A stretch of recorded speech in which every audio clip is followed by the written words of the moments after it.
एक गांव में धनीचंद नाम का एक व्यापारी रहता था। उसकी गिनती शहर के अमीर व्यापारियों में होती थी, लेकिन अब वह केवल नाम का सेठ रह गया था। उसका बिजनेस बंद होने की कगार पर आ गया था। बिजनेस में हुए घाटे की वजह से उस पर लोगों का बहुत ज्यादा कर्जा पड़ गया था। उसके दिन अब गरीबों की तरह कट रहे थे और उसकी हालत का कारण उसका स्वभाव था। वह बहुत ही शांत स्वभाव वाला व्यक्ति था। वह दूसरों की बातों पर बहुत जल्दी यकीन कर लेता था, इसलिए उसे मूर्ख बनाना बहुत आसान था। चतुराई उसके अंदर थी ही नहीं, लोगों ने उसके सरल स्वभाव का फायदा उठाकर उसे इस हालत में पहुंचा दिया था। उसके कुछ चतुर दोस्तों, रिश्तेदारों और अन्य व्यापारियों ने उसके खिलाफ साजिश रचकर उसे अपनी चिकनी चुपड़ी बातों में ऐसा फंसा लिया कि उसका बिजनेस बंद होने की कगार पर पहुंच चुका था। धनीचंद सेठ इन चालाक लोगों की बातों को समझ नहीं पाया था, लेकिन अब वह अंदर से टूट चुका था। अब उसे अपनी गलतियों का एहसास हो रहा था। एक दिन धनीचंद सेठ के सामने उन लोगों की सच्चाई सामने आ जाती है। वह सोचता है कि जिन लोगों को वह अपना समझता था, उन लोगों ने ही उसे धोखा दिया है, जिसके कारण सेठ हमेशा अपनी हालत के बारे में सोचता रहता और खुद को कोसता रहता। अब उसके दिन बहुत ही तनाव वाले और उदासी के साथ बीत रहे थे। उसकी पत्नी अक्सर उससे झगड़ा करती रहती। अन्य सेठ अब अपना कर्जा मांगने के लिए हर रोज उसके घर पर आते। एक लंबी सेठों की भीड़ ने उसे बहुत ही ज्यादा गहरे सदमे में डाल दिया था। वह अब उन सेठों से बचता बचाता छिपने लगा। अपनी इस हालत से परेशान होकर उसने आत्महत्या करने का फैसला किया और वह आत्महत्या करने के लिए दूर एक पहाड़ी की ओर चल पड़ा। रास्ते में उसे एक महात्मा की कुटिया दिखाई दे। कुटिया में बहुत शांति और सुकून था। सेठ धनीचंद ने देखा कि उस महात्मा के सामने कुछ लोग बैठे हुए हैं और वे उनसे अपनी समस्याओं का समाधान पूछ रहे हैं। यह देखकर सेठ को बहुत ही ज्यादा जिज्ञासा हुई। कुटिया से बाहर आ रहे एक व्यक्ति को उसने रोका और महत्व के बारे में वह पूछने लगा।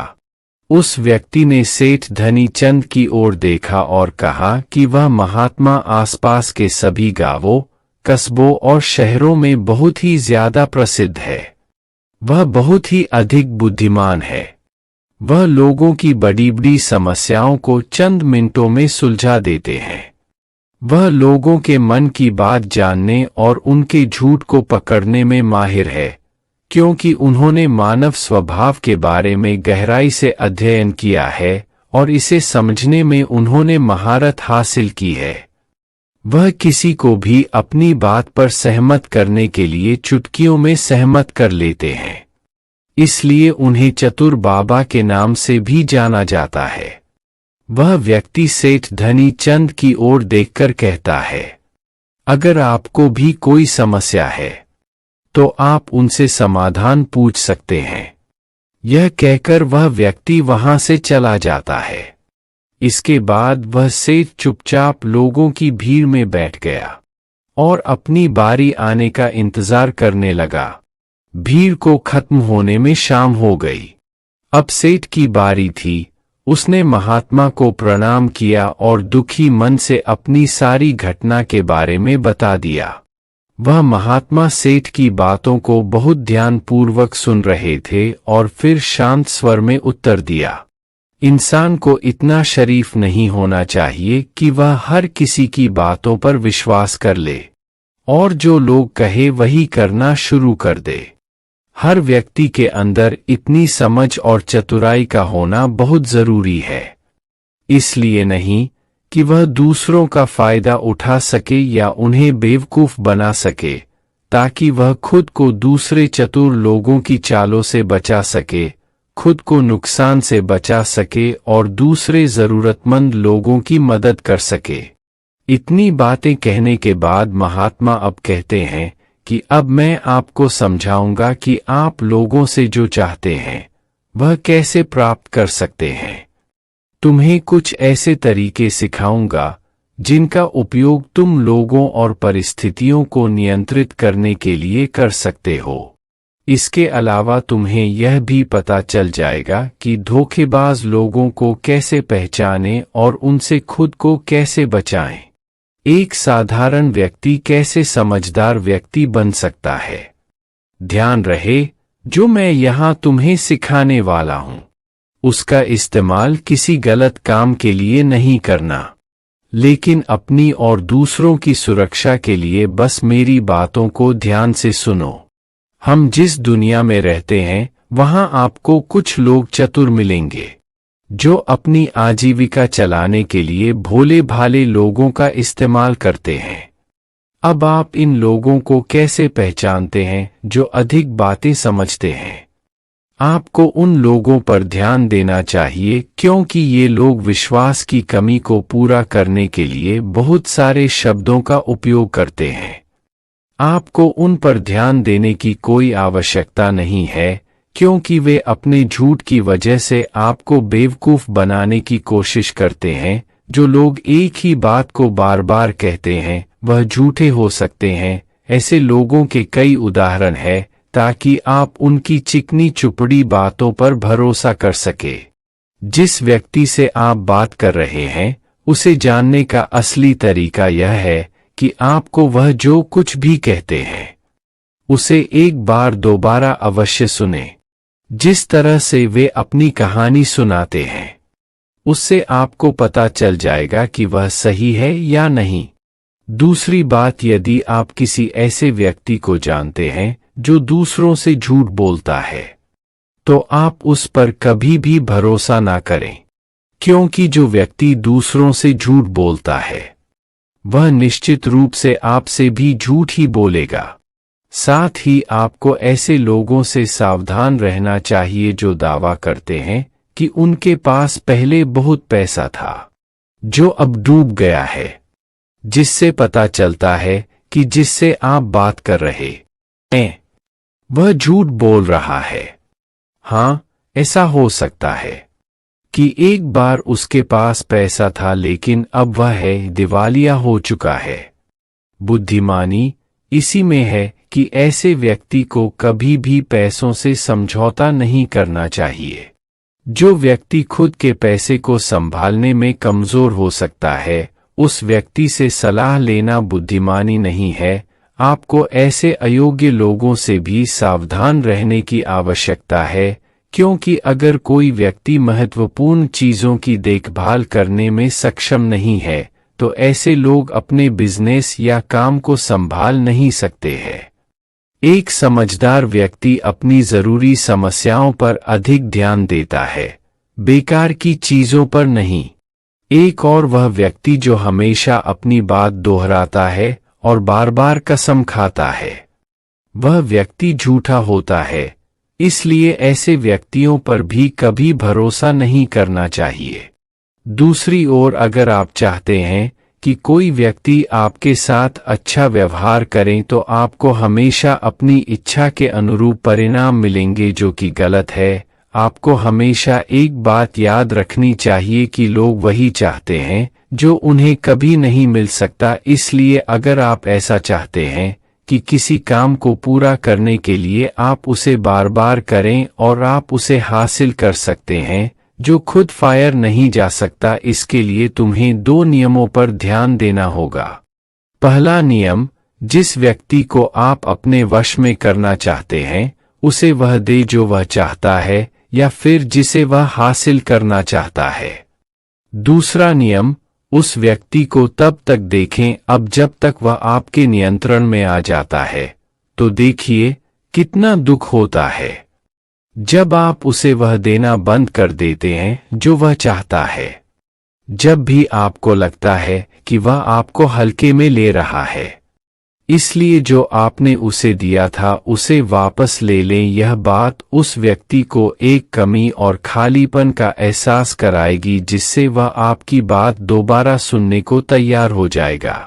तीसरा नियम, जब कोई व्यक्ति ऐसा व्यवहार करता है जैसे कि वह सब कुछ जानता है, तो निश्चित रूप से आप एक ऐसे व्यक्ति से बात कर रहे हैं जिसमें बुद्धि की कमी है।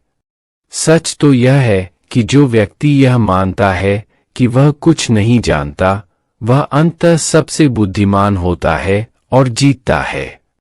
यदि आप अपने आसपास के लोगों और स्थितियों पर नियंत्रण रखना जानते हैं, तो सबसे अच्छा तरीका विनम्र और नम्र होना है।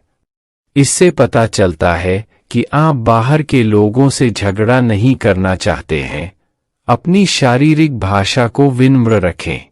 एक बार जब लोगों को पता चल जाए कि आप बहुत कुछ जानते हैं, आपकी सफलता और विफलता का उपयोग आपके विरुद्ध किया जाएगा।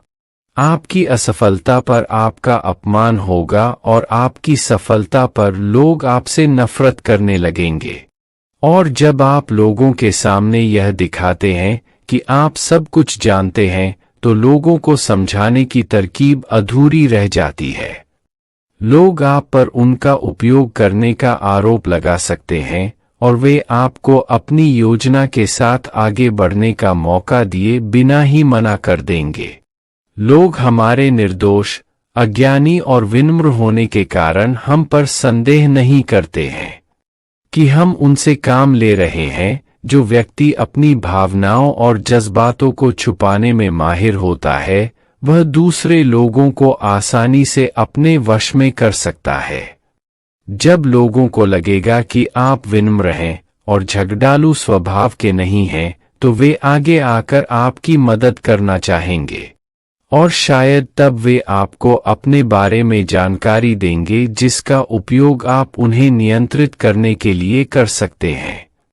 और वे आपको यह सारी जानकारी देंगे क्योंकि उन्हें यकीन है कि आप उनसे नहीं लड़ेंगे। जो व्यक्ति यह मानता है कि उसके अंदर सुधार की गुंजाइश है, तो उसके सफल होने की संभावना कई गुना बढ़ जाती है। व्यक्ति के अंदर विनम्रता इसलिए भी आती है क्योंकि वह सोचता है कि उसे बहुत कुछ सीखना है, लेकिन जो व्यक्ति यह सोचता है कि वह बहुत कुछ जानता है, वह आसानी से मूर्ख बन जाता है। साथ ही एक गृहस्थ होने के नाते आपको इस बात पर भी ध्यान देना चाहिए कि आपका पैसा कहाँ जा रहा है, और उस मेहनत की कमाई को तब तक खर्च न करें जब तक आपको उस पैसे के बदले में वह न मिल जाए जो आप चाहते हैं। इसका मतलब यह है कि अगर आप सामान लिए बिना पैसे देते हैं, तो धोखा मिलने की संभावना बढ़ जाती है। ऐसा भी हो सकता है कि अगर किसी ने आपका पैसा पहले ही ले लिया है, तो वह अपना वादा नहीं निभाएगा। इसलिए सुरक्षित रहने के लिए उस व्यक्ति को पैसे देने से पहले सावधानी बरतें। जो चीज आप उससे पाना चाहते हैं, उसे प्राप्त करें। चौथा नियम, लोगों को समझाने का सबसे अच्छा तरीका यह जानना है कि आप किसका मन बदल सकते हैं और किसका नहीं। यह 100% सत्य है कि आप किसी के मन को अपने अनुसार तब तक नहीं चला सकते जब तक वह आपको पसंद न करता हो। इसलिए जो लोग आपको पसंद करते हैं और आपका सम्मान भी करते हैं, उन्हें अपने तरीके से चलाने की कोशिश करें, लेकिन सही चीजों के लिए इस बात का ध्यान रखें। यदि आप किसी ऐसे व्यक्ति के मन में हेरफेर करने का प्रयास करते हैं जो आपको पसंद नहीं करता है, तो ऐसे में आपका सारा समय और धैर्य बर्बाद हो जाएगा। इसके अलावा जब भी आप ऐसे व्यक्ति को बदलने की कोशिश करेंगे, तो वह आपसे बहस करेगा। चाहे आप कुछ भी करें, आप कभी भी ऐसे व्यक्ति के मन को नहीं बदल पाएंगे। आपको अपनी बहस शुरू होने से पहले ही प्रयास करना बंद कर देना चाहिए और याद रखना चाहिए कि केवल आप ही उन लोगों को बदल सकते हैं जो आपको पसंद करते हैं और आपका सम्मान करते हैं। इसलिए यदि आप किसी को बदलना चाहते हैं, सबसे पहले इसके साथ अच्छे संबंध स्थापित करें और इससे दोस्ती करें। इतना कहकर महात्मा कुछ देर रुके और फिर आगे कहने लगे, अब मैं तुम्हें कुछ ऐसी तरकीबें बताऊंगा जिनका प्रयोग करके चतुर और धोखेबाज लोग दूसरों को मूर्ख बनाते हैं और उनका गलत इस्तेमाल करते हैं। पहला तरीका, जब किसी चतुर व्यक्ति को अपना काम निकालना होता है तो वह अपने इरादे पूरी तरह छिपाकर रखता है, अर्थात वह झूठ बोलता है, सबसे महत्वपूर्ण बात छिपाता है और केवल उतना ही कहता है जितना वह चाहता है। दूसरा तरीका, एक व्यक्ति जो चतुर है, दूसरों को गुमराह करना चाहता है, वह जितना संभव हो उतना ध्यान अपनी ओर आकर्षित करना चाहेगा, क्योंकि इस तरह वह किसी समूह का सबसे महत्वपूर्ण हिस्सा बन सकता है, दूसरे लोगों को गुमराह कर सकता है या अपने फायदे के लिए आपके कमरे का इस्तेमाल कर सकता है। तीसरा तरीका, जो व्यक्ति लोगों को गुमराह करता है वह अच्छी तरह से जानता है कि लोगों की भावनाओं के साथ कैसे खेलना है।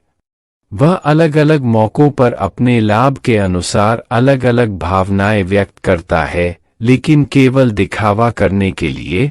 कभी कभी वह बहुत क्रोधित होगा, कभी कभी वह बहुत विनम्र होगा, कभी कभी वह बहुत मिलनसार होगा और कभी कभी वह बहुत उदास रहेगा। जिस व्यक्ति से उसका काम निकलेगा वह उसके साथ वैसा ही व्यवहार करना शुरू कर देता है। चौथा तरीका, धोखेबाज व्यक्ति सिर्फ अपने लिए सभी की सहानुभूति पाने की कोशिश करता है। सभी उसे सबसे गरीब समझते हैं, उसे इस बात से कोई फर्क नहीं पड़ता कि आपकी समस्या कितनी बड़ी है। आपको हमेशा यह महसूस कराएगा कि उसकी समस्या आपसे बड़ी है और वह आपसे ज्यादा परेशानी में है, इसलिए आपको उस पर दया करनी चाहिए और उसकी मदद करनी चाहिए। पांचवां तरीका, एक चतुर व्यक्ति जो आपको नियंत्रित करना चाहता है, उसकी अपनी इच्छा के अनुसार आपको यह सोचने पर मजबूर कर देगा कि वह आपके जीवन का सबसे महत्वपूर्ण व्यक्ति है। आप इसके बिना काम नहीं कर सकते, लेकिन वास्तव में ऐसा नहीं होता है। वह आपको सिर्फ यह आश्वासन देता है कि आप उसके बिना जीवन की कल्पना नहीं कर सकते हैं। इस तरह जितना अधिक आप उन पर निर्भर होते जाते हैं, उतना ही अधिक उनका आप पर नियंत्रण बढ़ता जाता है और वे आपसे अपना काम करवा लेते हैं। छठा तरीका, एक चतुर व्यक्ति हमेशा यह कोशिश करता है कि किसी भी बड़े काम का श्रेय हमेशा उसे ही मिले।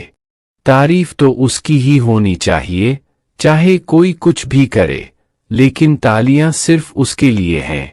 इसलिए वे ज्यादा से ज्यादा लोगों का ध्यान अपनी ओर आकर्षित करना चाहते हैं। अधिक से अधिक लोगों को अपने साथ जोड़ने के लिए चतुर लोग अक्सर सबसे कठिन काम दूसरों को सौंप देते हैं और आसान काम अपने पास रख लेते हैं, लेकिन सारे काम का श्रेय खुद लेने की कोशिश करते हैं। सातवां तरीका, एक धोखेबाज आपका सबसे अच्छा दोस्त होने का दिखावा करेगा। वह दिखाएगा कि आपका उससे बेहतर दोस्त नहीं हो सकता। इस तरह से आपके सभी रहस्य जानने की कोशिश करेगा और गलत पर समय वह उनका उपयोग आपके खिलाफ करेगा। इसलिए अपने रहस्य बताने से पहले 10 बार सोचें, क्योंकि दुनिया में सबसे खतरनाक चीज एक धोखेबाज दोस्त है। इसलिए यह पहचानना सीखें कि कौन दोस्त है और कौन नहीं। आठवां तरीका, अधूरी जानकारी दें। एक धोखेबाज व्यक्ति आपको केवल उतनी ही जानकारी देगा जितनी वह आपसे जानना चाहता है। कारण, क्योंकि वह चाहता है कि आप सिर्फ ये बातें जानें, वह कभी भी आपके साथ पूरी बातें साझा नहीं करेगा। वह सबसे महत्वपूर्ण चीजें छिपाएगा ताकि समय आने पर वह उनका उपयोग कर सके और सारा श्रेय ले ले या अपना काम पूरा करवा सके। नौवां तरीका, एक चतुर व्यक्ति कभी भी अपनी बात पर कायम नहीं रहेगा। समय आने पर वह अपनी बात से मुकर जाएगा। इसका कारण कुछ भी हो सकता है, या तो वह चाहता है कि आप ऐसा न करें, या वह जानबूझकर ऐसा कर रहा है, यह उसकी इच्छा पर निर्भर करता है। 10वां तरीका, वे ऐसा दिखावा करते हैं जैसे उन्हें कुछ भी पता नहीं है। वे सबसे निर्दोष हैं। हालांकि उन्हें उस समय उस घटना के बारे में सब कुछ पता है, लेकिन फिर भी वे आपके मुंह से सब कुछ सुनना चाहेंगे, क्योंकि कल को अगर उनके मुंह से कुछ ऐसी बात निकल गई जो नहीं कहनी चाहिए थी, तो वह आपका नाम ले सकते हैं कि उसने मुझे बताया, या वे निर्दोष बने रहें ताकि वे अपनी जिम्मेदारियों से बच सकें। जितना उन्हें मिल सकता था उससे अधिक काम के बोझ से दूर रहें। वे जानबूझकर ऐसा करते हैं ताकि कोई उन पर ध्यान न दे और वे महान चीजों से बच सकें। 11वां तरीका, दूसरों पर उंगली उठाना या दोष देना। एक चतुर व्यक्ति हमेशा अपने हाथ खाली रखना चाहेगा, अर्थात उसे कोई कड़ी मेहनत या अधिक जिम्मेदारी नहीं निभानी पड़ेगी। इसलिए वह दूसरों पर उंगली उठाता रहता है कि मुझे यह काम ठीक से नहीं आता। वह इस बात को भली भांति जानते हैं। यह दूसरी स्थिति यह आती है कि कहीं न कहीं उनकी पोल खुल जाती है या इज्जत सामने आ जाती है, फिर भी वे अपनी गलती का दोष दूसरों पर डाल देते हैं। 12वां तरीका, एक धोखेबाज हमेशा झूठी तारीफ करेगा। वह केवल वही कहेगा जो दूसरा व्यक्ति उससे सुनना चाहता है, और वह ऐसा तब तक करेगा जब तक उसका काम पूरा न हो जाए। इसके बाद वह लोगों के सामने उसी व्यक्ति की आलोचना करेगा और उसकी कमी को दूसरे लोगों के सामने जाहिर करेगा। 13वां और आखिरी तरीका बताते हुए महात्मा कहते हैं, ऐसा व्यक्ति जो अपने फैसलों को नियंत्रित करने की कोशिश करता है। सबसे पहले एक धोखेबाज और चालाक व्यक्ति बनने की कोशिश करेगा। आपका सबसे अच्छा दोस्त और शुभचिंतक उसके बाद जब उसे विश्वास हो जाएगा कि आपने उस पर आंख मूंद कर भरोसा करना शुरू कर दिया है, तो वह आपके फैसले खुद लेने की कोशिश करेगा। वह आपको यह महसूस कराएगा कि उसने आपके लिए जो फैसले लिए हैं उससे आपको फायदा होगा। चतुर व्यक्ति को फायदा होने वाला है। तो ये थे वो तरीके जिनसे आप लोगों को अपनी बात मनवाने के लिए इस्तेमाल कर सकते हैं और चतुर और धोखेबाज की पहचान कर सकते हैं। इन तरीकों का पालन करके आप उन सभी लोगों से बच सकते हैं। धनी चंद सेठ को सभी प्रश्नों के उत्तर मिल गए। उन्होंने महात्मा को उनके बहुमूल्य जानकारी देने के लिए धन्यवाद प्रकट किया और अपने घर वापस लौट आए। इसके बाद धनी चंद सेठ ने बहुत मेहनत की और इस कहानी में बताए गए नियमों का पालन किया। इसके बाद वह फिर से एक अच्छा व्यापारी बन गया। दोस्तों, उम्मीद करता हूं इस कहानी से आपको बहुत कुछ सीखने को मिला होगा। धन्यवाद।